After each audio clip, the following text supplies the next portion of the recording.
Hi friends, ఈరోజు మా ఇంట్లోని నాటుకోడి పులావ్.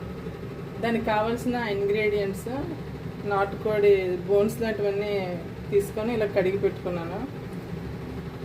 ఉల్లిపాయలు, పుదీనా, కరివేపాకు, కొత్తిమీర, పచ్చిమిరపకాయలు, ఎండుమిరపకాయలు, బిర్యానీ ఆకు, కస్తూరి మెంతు. ఇది మసాలా ఇంగ్రీడియంట్స్ అన్నీ, లవంగాలు, యాలకులు, దాల్చిన చెక్క, ధనియాలు అన్నీ కూడా. అల్లం వెల్లుల్లి పేస్ట్లా కాకుండా లైట్గా మిక్సీ చేసుకోవాలి. టమాటో, ఉల్లిపాయలు ప్యూరీ.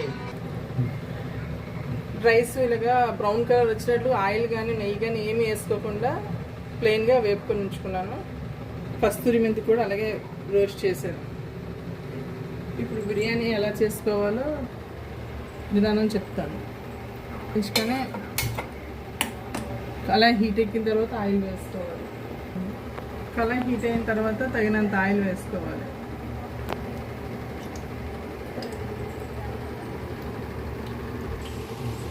ఆయిల్ ఇలాగా హీట్ అయిన తర్వాత అందులోనే ఎండుమిరపకాయలు, పచ్చిమిరపకాయలు, బిర్యానీ ఆకు, ఉల్లిపాయలు, పుదీనా, కరివేపాకు, కొత్తిమీర అన్నీ వేసుకోవాలి.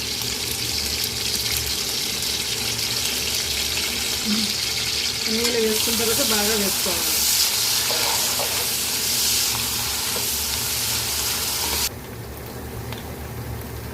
ఇలా బ్రౌన్ కలర్లో వేగిన తర్వాత ఇందులోనే టమాటా, ఉల్లిపాయలు పేస్ట్ చేసింది వేసుకోవాలి.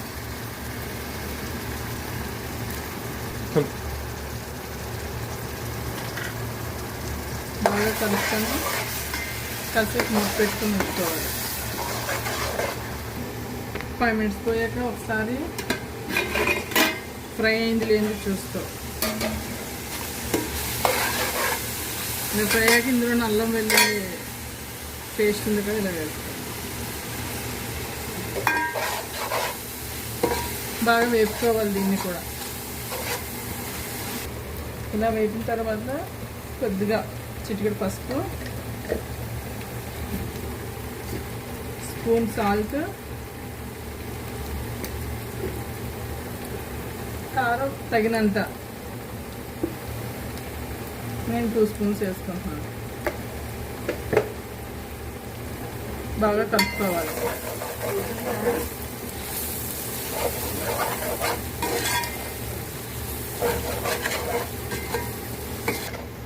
ఇలా ఆయిల్ సపరేట్ అయిన తర్వాత కడిగి పెట్టుకున్న మాంసం ముక్కలు వేసుకోవాలి.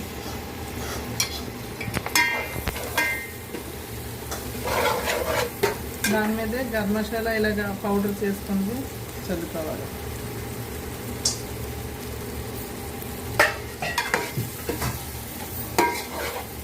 బాగా ఫ్రై చేసుకొని మూత పెట్టుకోవాలి.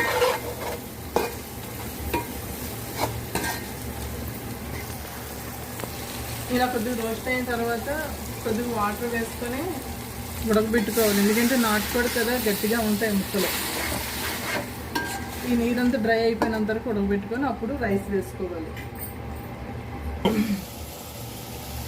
ఇలా 5 seconds అయిన తర్వాత ఒకసారి మూత తీసుకొని చూద్దాం.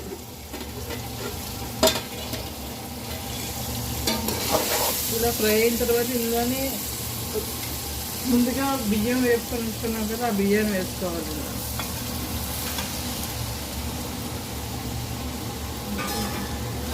బాగా కలుపుకోవాలి. కస్తూరి మెంతి కూడా దీంట్లో వేస్తే రైస్కి స్మెల్ బాగా పడుతుంది.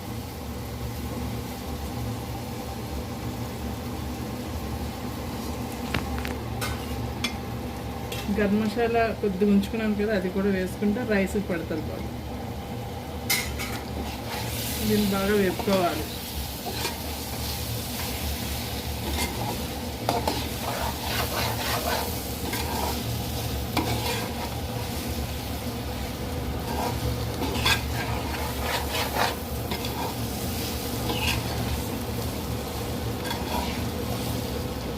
ముందుగా కొలిసి పెట్టుకున్న వాటర్ ఉన్నాయి, అవి అలాగా అంటే 2.5 గ్లాసులకి 5 గ్లాసులు వాటర్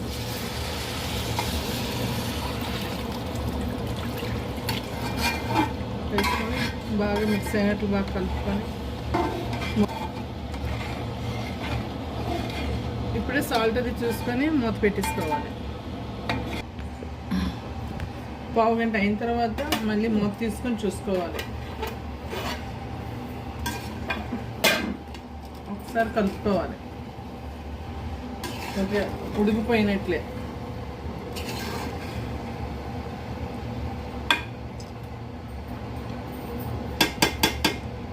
ఉడికిపోయినట్లే స్టవ్ ఆఫ్ చేసుకోండి. Please like and subscribe.